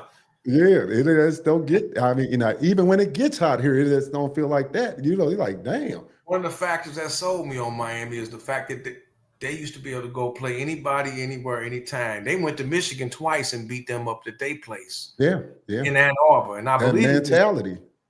And I believe it wasn't in August or September when they went up there. I think it was October. It might not have been snowing, but it was cold. But that's what separates elite talent from your above average talent. The elite dude gonna perform no matter what. So now if I got 11 elite guys, I don't care if it's 30 degrees or 90 degrees, you're gonna get the same result. Yeah. He said you see it's more in the colder states. You have wrestling or states that don't have a ton of humidity. And well, the thing with the wrestling, a lot of the football teams will send their linemen down to wrestle. That's right. To develop hands, develop mobility, speed, agility, footwork. So, and that's the double benefit. Now, people will say, well, we play football all year round down here, but on the flip side, these wrestlers, nasty. I can just tell you right now, these guys nasty, one-on-one competition. Yeah, your linemen they go from the fall sport of football right into the winter sport of wrestling. Right. And that's gonna get your conditioning together, because for those who've never wrestled, boy, wrestling can take it out of you, boy. You can watch that little battery meter on your body just start to drain, because you out there, hey, you wrestle. And a lot of those guys, they mentally tough too. So he said Cantwell said he wants to visit Oregon more time before committing. I didn't hear that. I heard he shut it down. He already. That's what I read yesterday. Here in the next week or so, he's supposed to make a decision. I don't. If that came out, that must have been really recent, because as of yesterday, from what I was reading or saw, what On3 said was he's already made up his mind. He's already seen everything he can see. Nobody can tell him any more than what he already knows as far as each school is concerned. So I'm gonna say it again. I think it's between Georgia and Miami. I don't think Oregon got the track when it comes to the discus and all that. But does he want to be a track man? Right. Maybe he want to be an Olympian. I don't know. I was there for the 1988 Michigan game when we came back. The way 100,000 people went to quiet with her to kick the game. Boy, you've been around for a long time there, Martin, dude. That was nice. Yeah. I was a sophomore in high school, so that was right. You had already graduated that fall, so you was gone to school. But I seen it on. They beat Michigan twice. I think they beat them in '86 too, up there at Michigan. They beat them twice. I know they came to Missouri in '85 and beat Mizzou. They beat Arkansas, and they didn't beat Arkansas by a lot when they had Steve Atwater. Yep. When Atwater, Arkansas was Arkansas. I think that's what in the Southwest Conference. Miami. Yeah. That was the thing about Miami. They weren't scared to travel, man. They went places. Hey, Martin, and tell you what, that's a hell of a place to go watch football in a big house, ain't it? 100,000 people. Tennessee. Tennessee was another one. They got. I've seen their stadium down in Knoxville hold over 100,000 people. So when you can get the big house quiet. Yeah, you doing some things, boy. Doing some things because you got people all over coming, boy. You got half of Detroit coming to right. Was it in Miami that forced on Notre Dame had head coach to retire because of how he blew them out? That was 85. Who was that? He was that. I forgot old boy name. That was before they got Lou. That was Yeah, I guess they got Lou after that was that. the year before Lou. Yeah, that was that Yep. 85 season. And yeah, that was a great game, but then Miami got their ass beat in the Sugar Bowl by Tennessee. Yeah. Yeah. That was Jimmy's second season coaching. Yeah. So, yeah, Tennessee fans always remember that game. They Yeah. remember that game. We kicked Miami's ass in that Sugar Bowl. Yeah, He they said did. Eric. Okay. Yeah. I forgot old boy name. They had old boy. He was on the first documentary about the press was mad in Miami because they felt like Jimmy ran the score up on them, and he was. Notre Dame ran a score up on a lot of teams, including Miami back in the 70s when they wasn't that good. They He used said he just Googled it. Said he was about 6 hours old. He said on that. Yeah. well, then, hey, maybe something. Dan Lanning. I mean, Dan Lanning gonna try. Yeah. Yeah. He gonna try. I mean, Oregon got something to sell. Well, we know they got Nike. Yeah. Right. Right. He got that. Well, to sell. hell, I'll look at it like this. You really want to? Well, that ain't the Big Ten. So yeah, it used to Big Ten football. He'll just be on the West They're gonna Coast. use that, but you're gonna be up in Eugene, Oregon, flying around a lot. Right. 4 or 5 times. You coming back east to play other Big Ten schools. So I don't know. I'm sold on Mario, and I'm not getting my hopes up because he may decide to go to Georgia. Okay. Yeah. There's other kids out there, but at least shoot your shot. I'd be more disappointed in Mario if he didn't even try. Right. Shoot the shot and see if you can get him. You got a lot to sell, this young man. Yep.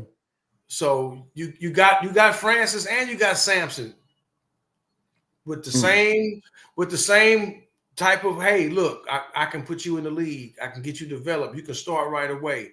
Now, Francis got off to a better start than Sampson. Sampson still got some playing time last year. This is his chance to get on the line as a starter. This is his junior year coming up. So, okay, let's see what you can do. They said Gary Fox. Okay, yeah. Okay, what's the coach who Miami ran out of Notre Dame? Hey, look, to all my I got tons of Notre Dame fans. And if you're around anywhere in the Midwest, you ain't gonna see you got shit gang of Notre Dame fans up here. So, hey, they laughing now, but I keep telling them come in August, last week of August. I'm pretty sure we'll be sitting somewhere in a local pub somewhere, or a bar, whatever you want to call it, getting drunk. And was they laughing at 17 when they came down there and game day came to Miami and everybody picked Notre Dame to win, and what happened? Yeah, right. Right. I got the picture of DJ Dallas reaching out with the ball like this, going to touchdown. They just ran them boys off the field, man. Yeah. And they didn't have the most prolific offense. They had a pretty good defense. That's when Diaz was the coordinator. Right. And they blew Notre Dame off the field. So I mean, I'm not banking on the same thing happening again, but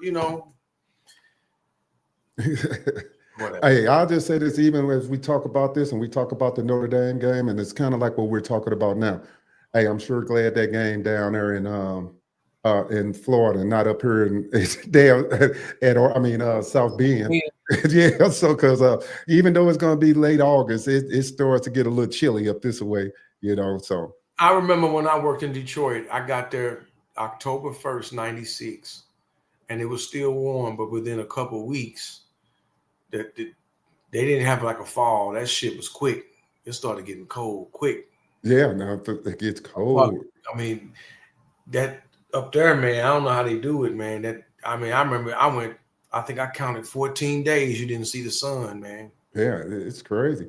And it can be really depressing up that way. And when the sun finally came out one day, everybody was super duper happy, boy, because it get cold quick. They have long winters, a very short fall, a very short spring, a quick summer. It might get hot for a week or two, like good and hot and humid, but then that's over. Yeah. Like I said, by October 1st, you was wearing long sleeve shirts. Yeah. Down here in St. Louis, you ain't wearing a long sleeve shirt till probably mid-November. And I will still go back and say this, and I've been probably saying this on the last 3 podcasts. This game, it ain't I'm not worried about the offense. I know a lot of people worried about the offense. I'm worried about them going up against this Notre Dame defense. And it's going to prove a lot to me how physical our defense can be, because they're going to come and run the ball. They are very physical. If you haven't watched Notre Dame, they're going to line up. They got some big boys on that line, and they're They going got to one run of it. the lines too. Yeah, and they're going to run the ball. So that's what I'm looking to see in that game. Yeah, just yeah, of course, man. Yeah. Uh, Was I've that Tim Rice? Back in who was on that team? Notre Dame team. Was Yeah, that Tim Rice in there? I'm going to say right now, Cleveland Gary did not fumble that ball. That was a touchdown. He broke the plane, and when the ball hit the ground is when he lost control of the ball. The ground can't cause a fumble, but like Jimmy said, you can't leave the game in the ref's hands when you play at Notre Dame. So Right. that cost Miami another national championship, I think. Yeah. Next question. I have a question. What caused the game to be switched from South Bend to Miami? Because the game against Notre Dame was originally supposed to be, I did read an article on that, and actually, I think that I think they signed an agreement to play so many times. I don't know exactly how many years they got this agreement signed for, but Miami actually wound up getting the short end of the stick. I think it's they got 3 games in South Bend, we got 2 or something. It's something like that. So it was something in how they changed this up for the agreement they made to play, but I'm not really 100% sure. You have to check it. It's somewhere online of why they changed it, but I know that they got more home games than we got in this series. So I'm not worried about that shit because if Mario get him back to how I played when he was there, it don't matter where the game at. We can go to the park. not the part. That's the mentality I want them to have, and Yeah. that's the mentality I like my fan base to have. I don't care if we play at the park, at the high school, the junior high. We can line up in the parking lot. Yeah. I'm telling you, I got the better team. Yeah, and that's you got to have that mentality. It says 805 Kane says for next year's draft, it will be official. Miami is an official NFL factory for offensive linemen. Can't deny that. Just like and that's what he's gonna sell to these young boys coming out of high school that want to get developed and go to the league. I'm the John Calipari of college football. Right. Come to me, give me 3 years, and I'll get you in the draft. Yeah. Maybe first round pick if you play to your potential. Right. You're gonna get you $1 million contract. And so I keep saying, I'm going to develop you. You're going to get a top-notch education. You're going to play against top-notch teams, Division I schools, and I'm going to get you ready for the next level. And I keep saying it's not so much the NIL money I'm worried about. I'm worried about the money they have to pay to keep these coaches because that's a big thing for kids staying at these schools too. So, that's one of the bigger things today. Ohio State stands hate when Miami fans bring up that the referees helped them out in their win. And they do. And we do know that wasn't pass interference. So I'm done arguing with them. Y'all got it. Okay. You won. All right. Right. Yeah, that is and they always show that on ESPN Spin too. So, okay. Yeah, the Buckeyes, that is what it is. They always say we're the ones who ended Miami's dynasty. We're the ones who put the hex on Miami. They ain't been no good ever since then. Miami was good the next year. Right.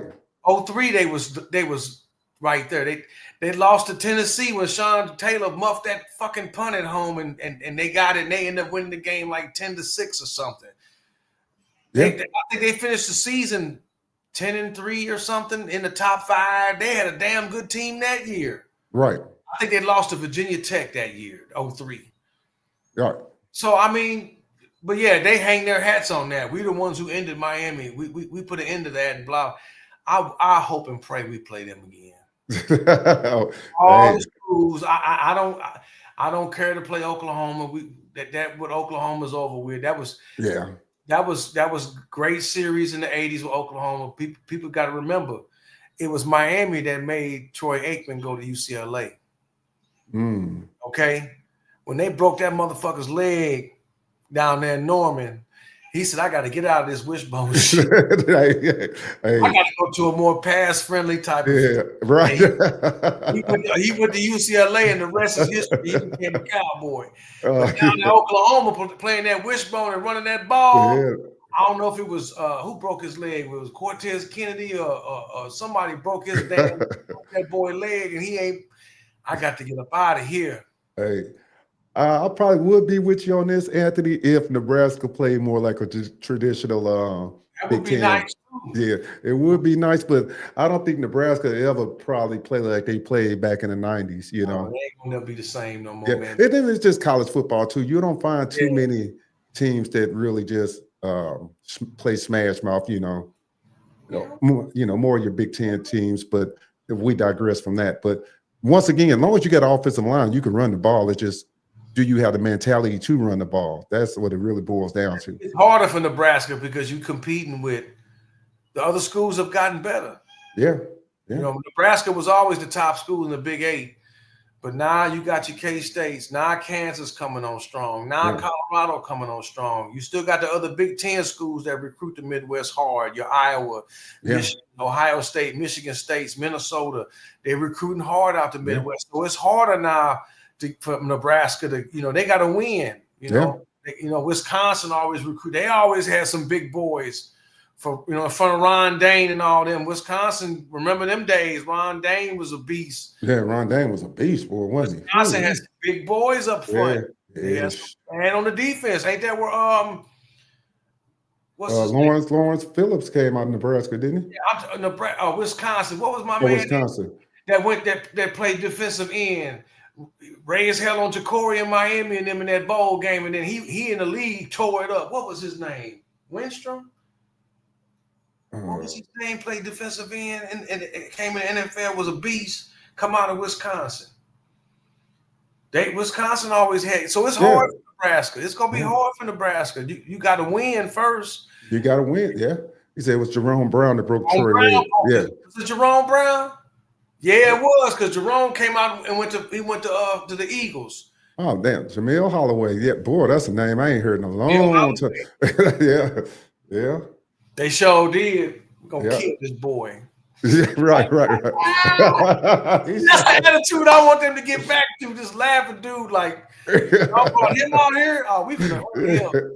He says he predicted that the SEC is going to do a bundle package with UCF, Miami, and FSU and Clemson, so that the Big Ten can't go into the Southeast. Yeah. Well, I had to think a little bit more about that. Yeah, me too. But if Miami get in the SEC, it's a wrap. Yeah, I'm thinking wrap. It's a benefit for them to be in the SEC, but I just don't see the SEC is kind of shrewd to me. I don't think they want. I don't see them wanting Miami unless they say we'll take Miami if we get all these other schools too. We'll just deal with it because they know they don't want them competing against Florida. For ratings they do, but not for recruits because it's just some backhand stuff going on behind the scenes that keep people out of conferences. Trust me when I say that. Mm-hmm. And they don't want. Like I said, if they do get Miami, it's because they want other schools to come as a package deal. We'll take the good with the bad. They see Miami as bad, and we'll get Clemson, Florida State, and UCF or somebody too, along with it. They want to get a power conference. The SEC don't want to fall behind the Big Ten. You already lost the title. And I don't know if UCF would lead the Big 12. They trying to build up. Yeah, I don't know if they'll lead the Big 12. Big 12 still in play too because they don't want to get left behind by the Big 10 and the SEC. It seems like the ACC, they the ones don't want to do nothing. And that's what I agree more. And that's what I'm saying. They said the SEC had blocked Miami membership for about 90 years. Miami would be illegal in recruiting. That's what I'm saying. They don't want them in there because of just a simple fact. They don't want to see them in there, man. Yeah, and they'll try to ban Miami. They'll come up with some old crazy stuff, and they know they're gonna get all the talent. Yeah, they'll come up with some old crazy. Man, all them South Florida kids will stay home. Right. It said, and this is where we don't get the connection from FSU to the SEC because it wasn't it Bobby Bowden when they were independent saying that the reason why they chose the ACC was because it was easier? He may have said that. I'm not saying he didn't. Yeah, I mean, I'm not sure because I don't remember the comment. So And that was in the 70s. When did he take over Florida State? Like 76 or 77 when Bobby Bowden finally took them over? I have no clue. I just know it's always some things that they don't want, and I think it's more the recruiting aspect from Miami. You know, to put them on a level playing field, and that's really They know Miami will spend the money now. yeah. Got old boy the billionaire down there that he putting up the NIL money. They got some money. They got outside money that'll help get kids now. Yeah. They know because school wise, Miami can't compete with Alabama and Texas with the money. Right. With the alumni boosters as far as school money go. Right. The private school, you're going up against state schools. But now you got these outside entities in play. Now you got a lot of millionaires and multimillionaires that graduated from Miami that's falling back on the program. So right. It says no. I think that teams are blocking the membership to the SEC for Miami is more. Yeah, because they know they're going to become irrelevant. Right. They'll go right back to being what they was in the 80s and 90s. Who? Right. The Crimson who? Roll what? Right. Because I think even though a lot of that was getting pushed on just the what's the word I'm looking for? Even with the Alabama, it was the school pride and it was the tradition that pushed them. But a lot of times, I gotta remember, football was so regional back then. You know, the college football was regional. So if you followed the Big Eight, you was a Big Eight fan. You know, if you was on the West Coast, see, we didn't see a lot of West Coast. Hell, the games came on so late. You know, we didn't know a lot about West Coast football back in the 80s. You know, so even with West Coast basketball, hell, the game in Missouri, they started at 10 o'clock at night. You know, so with the cable network and ESPN Spin coming in, they could play all day or whatever time. They got West Coast games coming on at 10 o'clock now. I don't know how that's beneficial to people in the West Coast. You traveling all the way across country and you used to playing at that game against Cal should have told everybody, I'm up at 1 something in the morning watching. Right. Try to watch the game. Mad as hell. Like, I can't believe they done went out there and let these bums do this. And then, they came back and won the game, and I didn't give up on them. I stayed up. I said, I'm gonna take all the phone calls. Nobody called me because it was late, but I said, I know I'm gonna hear it. What happened, man? They went out to Cal and got their butts whooped. Then when they came back and won that game, I probably didn't go to bed till like 3 something in the morning because I was immediately on the blog sites. I was on the cable network. I want to see what they got to say now. Right. That'd be about the only game I go back and look at is that Cal game. Right. And that's when they was trying to make the big stink about the penalty and all that stuff in the game. Yeah. So, yeah. All right, guys, we're going to wrap this up for today, man. We appreciate everybody's attendance. I'm going to take this one last question before we get out of here, or one last statement. It says, to be honest, Miami recruiting is now rolling, and the SEC was really Saban, and whoever could beat him once in every 5 years. Saban is gone, and Mario is their daddy. Yes, sir. That's it. Yes, sir. He said, Kirby couldn't beat Alabama for a long time when he took over at Georgia. None of his coaches could. Right. So, now that Saban is gone, and now that it's the NIL more than anything. Everybody know that Bama was paying guys, buying them cars and shit. Right. Everybody was knowing that. And Saban was saying what Calipari said. I'll put your son in the league. He's in Alabama. He's going to be on national TV. He playing the best in the best conference, blah, blah, blah. Right. But then when the NIL came, Nick was like, I'm retiring. I don't like it no more. Yeah, Nick said, I'm up. You don't like the fact that playing field got even now. Now Alabama ain't, and you're going to see it this year. Yeah. Watch how Alabama don't be all that this year. You watch and see. Yeah, I know. I agree. They got some talent, but they took a step down in coaching. Yep. And we're going to see what the board do over there because I think he's going to be on the hot seat quick. That's for another day. He was on the hot seat. That motherfucker was on the hot seat when he lost to Vanderbilt. Right. All right, guys, we're going to wrap this all up. Once again, we appreciate your attendance. We enjoyed the conversation. What you want to say, take us on out there, E? Just everybody enjoy the process. Go back and look at the highlights from the spring game. Follow your local guys who are down there reporting all the time, because I do, and I'm up here. You know, they got firsthand knowledge of what's going on. They talk to the coaches. They're reporting back what's going on. So I'm cautiously optimistic. I think everybody else should be too. You know, I don't have my hopes up on Cantwell, but hey, if we get him, it's going to take Mario's recruiting that much higher than what it already is. So just trust the process. He told you what he was going to do with that line. He's done it, and he's still doing it. So just trust the process. We're going into this late spring, going to go into the summer. Let these kids have their players only. When they have their practices, players only without the coaches. Let's see what this transfer portal do. By the time we wrap next weekend, the portal would have been open, and we'll see who moved. Maybe somebody from Miami leave. Maybe maybe nobody leave. Right.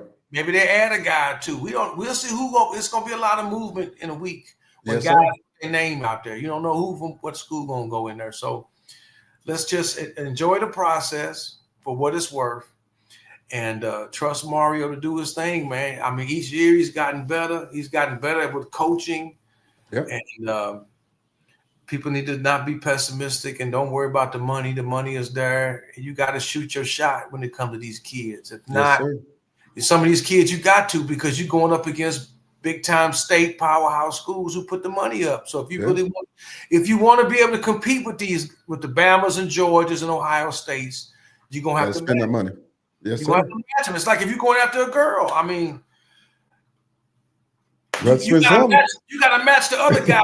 Have some verbal game, something to match him, because otherwise you lose the prize. Yes, sir. At least lose it trying. Right, right. All right, we up out of here, man. It's been good. Holla at y'all. We'll catch up with you next weekend. Later. Oh, man.